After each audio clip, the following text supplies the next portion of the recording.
दिया।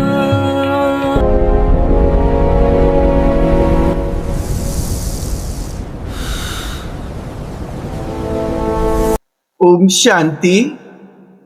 आप सभी सुंदर, जागृत एवं सत्य की खोज में निकले हुए श्रेष्ठ आत्माओं का आज के इस गहरे और रूहानी सत्र में स्वागत है, अभिनंदन है। आज के इस विशेष सत्र में हम एक ऐसी स्थिति की चर्चा करेंगे जिसे प्राप्त करना हर एक आत्मा का लक्ष्य है। आज का हमारा चिंतन 23 सितंबर 1973 की अव्यक्त मुरली पर आधारित है, जिसका शीर्षक है विश्व की आत्माओं का लाइट व माइट देने वाला ही विश्व अधिकारी हो सकता है। विश्व की आत्माओं को लाइट और माइट को देने वाला ही विश्व अधिकारी। तो आइए अब आज हम सब इस मुरली को डिकोड करते हैं। वर्तमान समय की सबसे बड़ी विडंबना यह है कि इंसान बाहर से तो बहुत ऊंचा स्वयं को दिखाना चाहता है, लेकिन भीतर से वह व्यर्थ के बोझ से दबा जा रहा है। हम बहुत व्यस्त हैं, नाम भी है, काम भी है, लेकिन हमारी आंतरिक स्थिति बिल्कुल बिगड़ी हुई है। एक व्यक्ति जिसके संसार में सारी सुख और सुविधाएं हैं, लेकिन रात को चैन से उसे नींद नहीं आती, क्या हम उसे सफल कह सकते हैं कि रात को नींद की दवा लेकर उसे सोना पड़े? आध्यात्मिक श्रेष्ठता का अर्थ है बाप समान ऊंचा नाम, ऊंचा काम और ऊंचा धाम। आज की यह मुरली हमारी जिस सर्वश्रेष्ठ स्थिति पर प्रकाश डालती है वो है बाप समान स्थिति। हम सब आत्माएं उस परमात्मा पिता की संतान हैं, तो हमारी स्थिति उसी के जैसी होनी चाहिए। उसके लिए कहा गया है ऊंचा तेरा नाम, ऊंचा तेरा धाम, ऊंचा तेरा काम। तो हमें भी अपने कर्म को ऊंचा बनाना है। धाम अर्थात हमारी जो मानसिक अवस्था है वो सदैव उसी ऊंचाई पर रहे, उसमें उतनी ही शांति रहे जितनी शांति उसके परम धाम में है। ऊंची स्थिति किसे कहा जाए, उसके लक्षण क्या होंगे, इसके लिए इस मुरली में 3-4 बातें दी गई हैं। तो पहली बात तो है कि बाप समान ऊंचा नाम, ऊंचा काम और ऊंचा धाम। हमारे जो कार्य हों वो श्रेष्ठ और मानसिक स्थिति हमारी ऊंची हो। इसके बाद है कि और ऊंची स्थिति किसे कहा जाएगा? जब आपके अंदर व्यर्थ संकल्पों की पूर्ण समाप्ति हो, तो उस स्थिति को ऊंची स्थिति कहा जाएगा। स्वराज्य का पहला नियम ही है कि अपने संकल्पों पर आपका पूर्ण अधिकार हो। अपने जो स्वभाव है, संस्कार है और संकल्प, आप इनके अधीन न रहे। व्यर्थ जीवन से पूर्ण रीति से समाप्त हो जाए। आज की इस मुरली में बाबा ने कहा बेस्ट को बेस्ट में जो बदलते हैं, उन्हीं के जीवन में रेस्ट आता है। बेस्ट अर्थात जो व्यर्थ संकल्प है, व्यर्थ स्वभाव है, व्यर्थ संस्कार है, उनको संपूर्ण रीति से हम सबको समाप्त करना है। और जो व्यस्त है, जो समय वेस्ट जा रहा है, उसको हम बेस्ट में बदलें, उस समय को श्रेष्ठ कार्य में लगाएं। जो संकल्प वेस्ट जा रहे हैं, उन्हें हम बेस्ट में लगाएं, श्रेष्ठ कार्य में लगाएं। समय, संकल्प और शक्ति को श्रेष्ठ तरफ लगाना अर्थात उसको सफल करना ही बेस्ट बनाना है। जो आत्मा अपने समय, संकल्प, स्वभाव को बेस्ट की तरफ लगाती है, उसके ही जीवन में रेस्ट आता है, उसको ही मानसिक सुख और शांति मिलती है।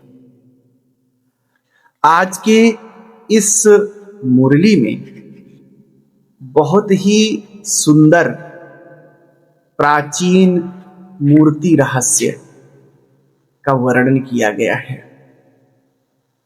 कैसे प्राचीन प्रतीक हमें आज के इस तनावपूर्ण माहौल में अचल रहना सिखाते हैं, बताइए।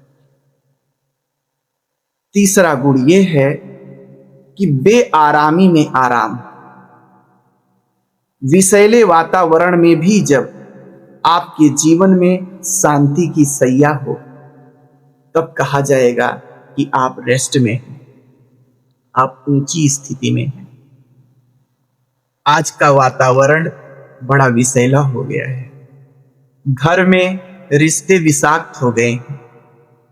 ऑफिस में, ऑफिस की जो राजनीति है, समाज है, ये सारी चीजों में जाति पाति भेदभाव का तरह तरह के विष फैले हो गए हैं। पूरा वातावरण विषाक्त हो गया है। और ऐसे विषाक्त वातावरण में यह मुरली हमें विष्णु के समान निश्चिंत, निर्भय और शांत रहने की प्रेरणा देती है। इसमें यह कहा गया है कि जो विष्णु की मूर्ति दिखाते हैं, वो यह दिखाते हैं कि सागर में जहां तरह तरह की लहरें आ रही हैं, उसमें वे शेष सैया पर बड़ी ही निश्चिंतता पूर्वक सोए हुए। जरा सोचो, समंदर के बीच में जहां लहरें आ रही हों, शेष अर्थात नाग जो काट भी सकता है, अपना विष भी आप पर छोड़ सकता है, हर प्रकार से संकट है, और उसमें वो सोए हुए हैं। यह वास्तव में अध्यात्म की शिखर पर पहुंची हुई आत्माओं का प्रतीक है कि आज यह संसार सागर हो चुका है और इसमें तरह तरह के दुख की लहर, विषाक्त लहरें आ रही हैं। चारों ओर जो तनाव है, चिंता है, ये शेष सैया के रूप में है। कौन अपना है, कौन पराया है, समझना बड़ा मुश्किल हो गया है। रक्षक है वही भक्षक बन जा रहा है। सांप के रूप में कब काट ले और कब हमें सैया के रूप में सुलाने का साधन बन जाए, पता नहीं चल रहा है। ऐसी परिस्थिति में क्या हम विष्णु समान शांत रह सकते? तो वो कौन रह पाएगा? जिसका धाम ऊंचा होगा। शरीर से भले इस संसार में जो रहे, लेकिन बुद्धि से पूर्ण रूप से जो डिटैच होगा और अपने मन और बुद्धि को सत्युगी दुनिया में और शांति धाम में जो लगाए रखेगा, वही इस संसार में शांत रह सकता है। यहां कहते हैं, चाहे ऑफिस में हो या राजनीति हो या घर का कलह हो, यदि आप स्वमान के आसन पर स्थित हैं, तो काटने वाली परिस्थितियां भी, जैसे सांप काटता है लेकिन विष्णु को नहीं काट रहा है, ऐसे काटने वाली परिस्थितियां भी आपकी योग की शक्ति से शीतल हो जाएंगी। यही असली महानता है।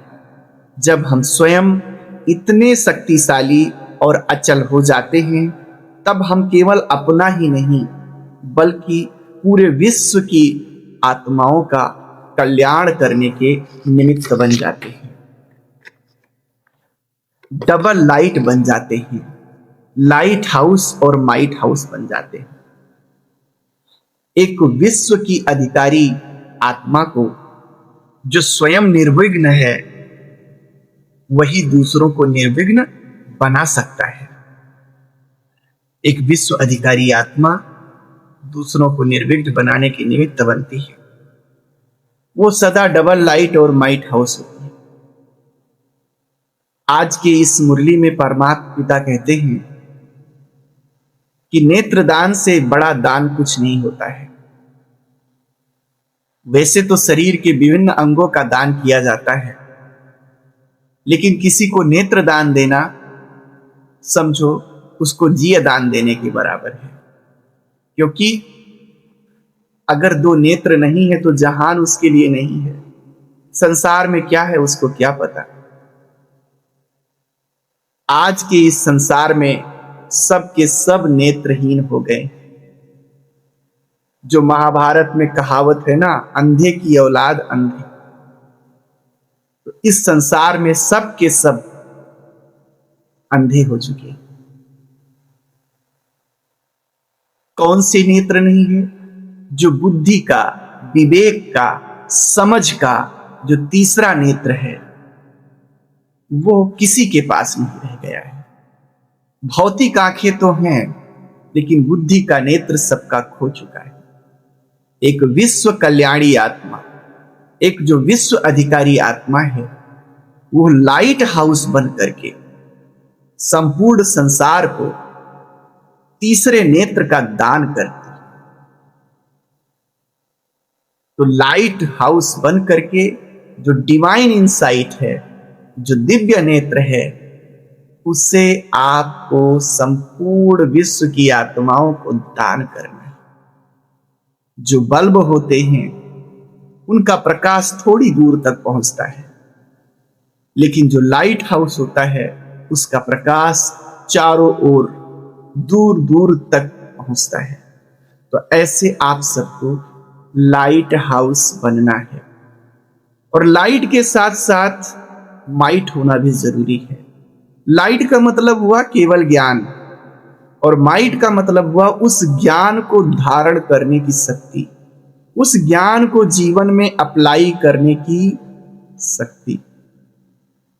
अगर केवल लाइट है तो भी काम नहीं चलेगा। अगर केवल माइट है, लाइट नहीं है लेकिन माइट है, तो आप धारण क्या करोगे? ज्ञान की जगह पे कुछ और धारण कर लोगे। इसलिए लाइट और माइट दोनों में बैलेंस रखना जरूरी है।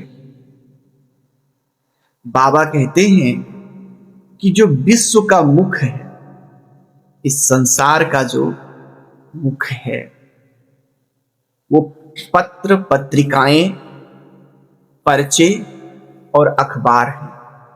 क्योंकि मुरली 1973 की है, तो उस समय सोशल मीडिया नहीं रहा होगा, उस समय इलेक्ट्रॉनिक मीडिया नहीं रहा होगा तो केवल एक ट्रांजिस्टर। इसलिए बाबा विशेष कहते हैं, इस संसार जैसे संसार क्या बोलता है, जो पत्र पत्रिकाओं में निकला, जो अखबारों में निकला, वही संसार का मुख है।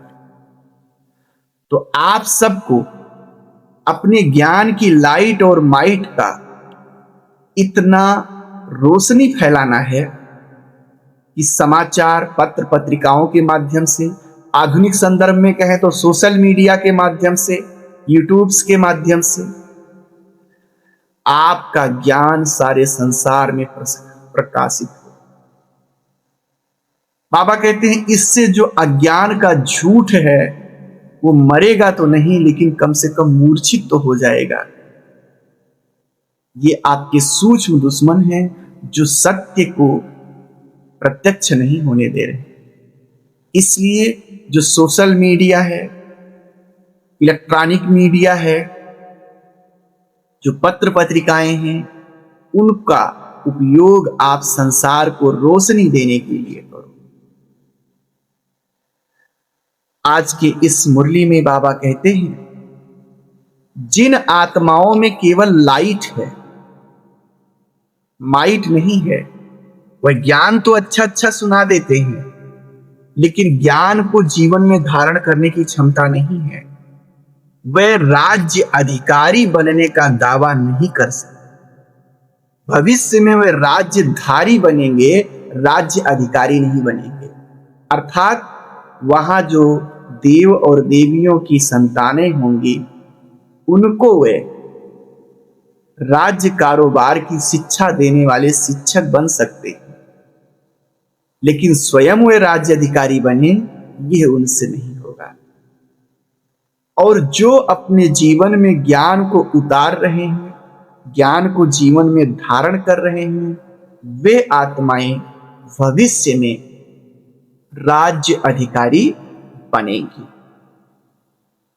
जो ज्ञान देते हैं लेकिन स्वयं के पुराने संस्कारों के वश, पुराने स्वभाव के वश अधीन रहते हैं। ब्रह्मा कुमार बन गए, ब्रह्मा कुमारी भी बन गए, प्रवचक बन गए, ज्ञान दे रहे हैं, लेकिन अपने पुराने स्वभाव संस्कार के अधीन हैं। वे आत्माएं विश्व राज्य अधिकारी नहीं बन सकेंगे। वे वहां पे शिक्षक बनेंगे, जो आत्माओं को ज्ञान सुनाएंगे। वहां के जो लोग होंगे, थोड़ी बहुत हल्की शिक्षा होगी राज्य कारोबार की, उसकी शिक्षा देंगे। और जिन्होंने अपने स्वभाव संस्कार संकल्पों पर विजय प्राप्त की है, वे आत्माएं भविष्य में राज्य पद का, राज्य अधिकारी होने का दावा कर सकते हैं। इसलिए ज्ञान के दर्पण में हमें अपने चेहरे को देखना है। ज्ञान के दर्पण में चेहरे को देखने का मतलब हुआ कि मास्टर कालदर्शी बनकर भूत, भविष्य और वर्तमान तीनों कालों को ध्यान में रख करके हम अपने फीचर्स को देखें। अगर हम एक काल के दर्शी बनते हैं, केवल वर्तमान को ध्यान में रखते हैं, तो हमारा रिजल्ट 1% रहता है, ऐसा बाबा कहते हैं। लेकिन जैसे ही आत्मा त्रिकालदर्शी बनकर के पुरुषार्थ करती है, जीवन जीना शुरू करती है, उसका रिजल्ट 1 से बढ़ के 75% हो जाता है, इतना बढ़ जाता है।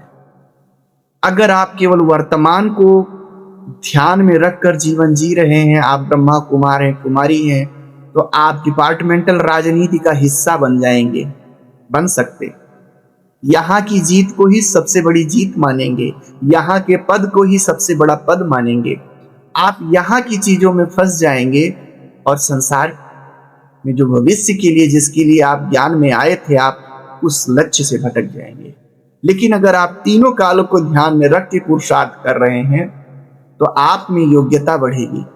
योग्यता बढ़ने के साथ साथ यहाँ की चीजें तो मिलेंगी ही मिलेंगी, लेकिन भविष्य में आपका श्रेष्ठ पद प्राप्त होगा। इसलिए त्रिकालदर्शी बन करके हमको जीवन जीना है, एक कालदर्शी बन करके जीवन नहीं जीना है। आपकी आज की सेवा और स्थिति, दोनों बातों पे ध्यान देना है। सेवा भी और स्थिति आपके 21 जन्मों के फ्यूचर्स की फीचर्स तय करती है। यदि आप आज अपने संस्कारों के गुलाम हैं, तो भविष्य में अधिकारी पद का दावा नहीं कर सकते। इस ऊंचे लक्ष्य को प्राप्त करने के लिए हमें सफलता के उन गुप्त मंत्रों को समझना होगा, जो अहंकार को मिटाकर दिव्यता लाते हैं। इसके लिए 2 बातों का त्याग करना है और एक बात धारण करनी है। 2 बातों का जो त्याग करना है, वो 2 बातें हैं, स्तुति और परिस्थिति। हमें अपेक्षा नहीं रखना है कि हम कुछ करें और लोग हमें शाबाशी दें, हमारी प्रशंसा करें।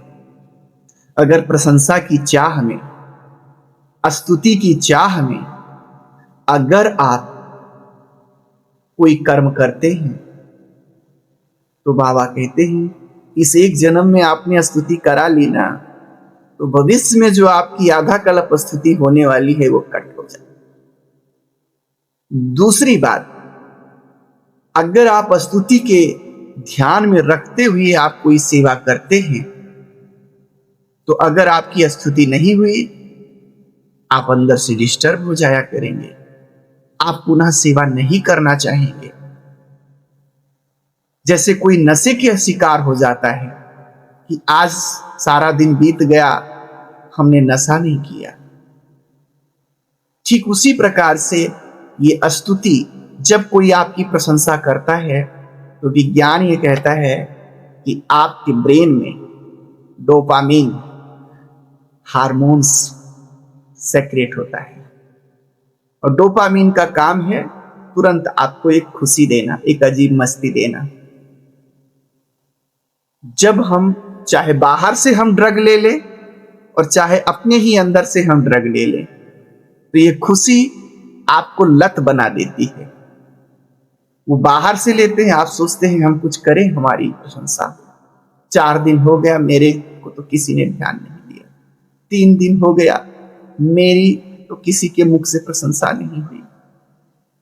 आपको डोपामीन चाहिए, दुनिया को जब चाहिए तो वो जाके मेडिकल पे इंजेक्शन लगवाता है डोपामीन का, और आप चाहते कोई प्रशंसा कर दे, बस यहां से सेक्रेट हुआ, खुशी वही हुई आप अंदर से। इसलिए स्तुति का ख्याल बिल्कुल मिटा देना है, ऐसा बाबा कहते हैं, इसको खत्म करना है। हम सेवाएं कर रहे हैं, प्रभु समझ, कोई स्तुति कर रहा है, कोई प्रशंसा कर रहा है, वो अलग बात है, लेकिन मेरे अंदर इसकी कोई इच्छा ना हो। दूसरा, परिस्थिति। स्तुति हमको डिपेंड बनाती है दूसरों पर, और परिस्थिति हमारी स्वस्थिति को डगमग करती है। इसलिए बाबा कहते हैं कि इन दोनों से ऊपर उठकर स्वस्थिति में टिक जाओ, अपनी स्वस्थिति को बाप समान ऊंचा और सर्वोच्च बनाओ। और एक बात बाबा ने कहा, 2 बातें जो त्यागना है वो तो समझ गए, धारण क्या करना है? धारण करना है पहले आप। जैसे ब्रह्मा बाबा ने सदैव बच्चों को आगे रखा, वैसे पहले आपका संस्कार सफलता के माले का मुख्य मड़का है। जैसे आप पहले मैं कहोगे, आप अपने संगठन के मड़के को समझो तोड़ दिए, माला टूट जाएगी। हर एक सदस्य परिवार का ये ध्यान रखिए, पहले आप, अर्थात पहले उनको ये सुख मिले, पहले उनको ये सुविधा मिले। जब आप ये ध्यान रखोगे तो दूसरा उधर से रखेगा, पहले उनको मिले। बाबा के लिए देखो दृष्टांत आता है, बाबा ने क्या किया, बड़े बड़े मकान, महल, कमरे अच्छे बनवाया, खुद झोपड़ी में रहता था। तब बच्चे कहते थे कि बाबा आप रहो इसमें। बाबा कहे कि हम तो सर्वेंट हैं। अर्थात बाबा ने ये नहीं कि अच्छा मकान बनाए तो पहले मैं उद्घाटन करूं आज एक रात लेट के, उस नहीं, बाबा ने कहा पहले बच्चे, अर्थात पहले आप। तब बच्चों के ने कहा क्या, नहीं बाबा पहले आप। इस प्रकार से हम सबको पहले आपकी दौड़ लगानी है। अगर इतना पहले आपकी दौड़ लगाएंगे तो हमारा संगठन एक सुंदर माला बन जाएगा, एक ऐसा माला जिसमें धागा नहीं दिखाई देगा, मड़के एक दूसरे से सटे रहेंगे, अति करीब रहेंगे, अर्थात स्नेह के धागे में पिरोए रहेंगे, एक दूसरे के अति समीप रहेंगे।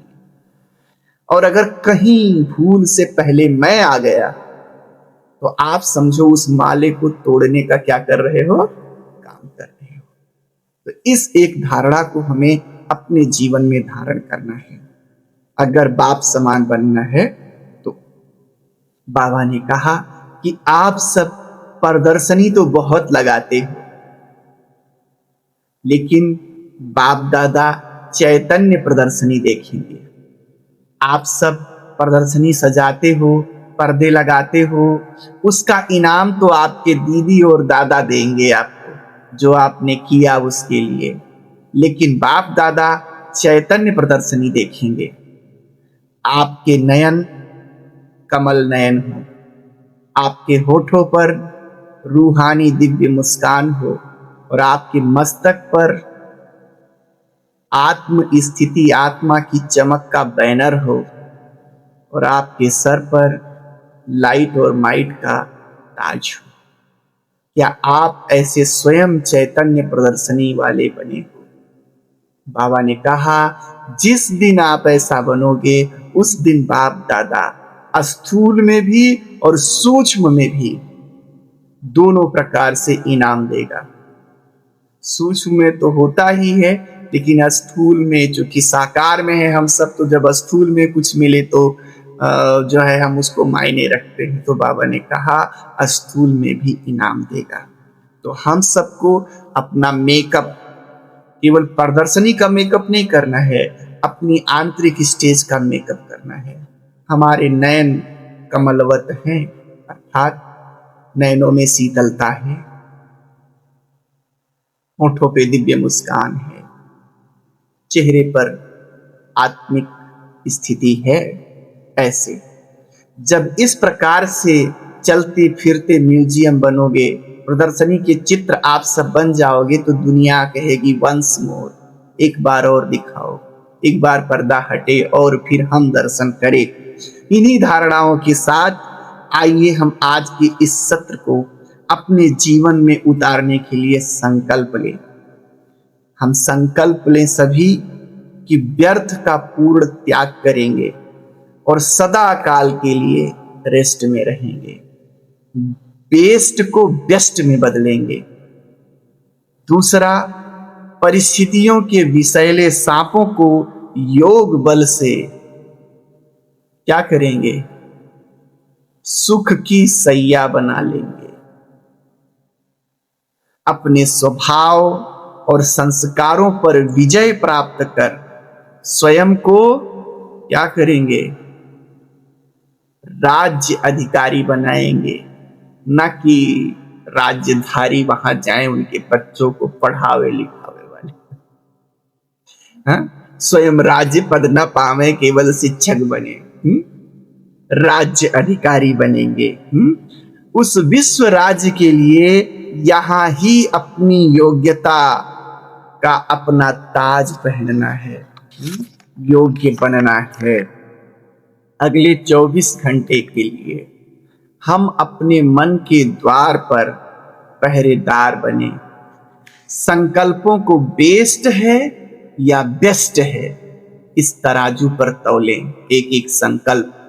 हमारा समय जो अभी गया 1 घंटे का, वो वेस्ट में गया या बेस्ट गया, इनको तौलें।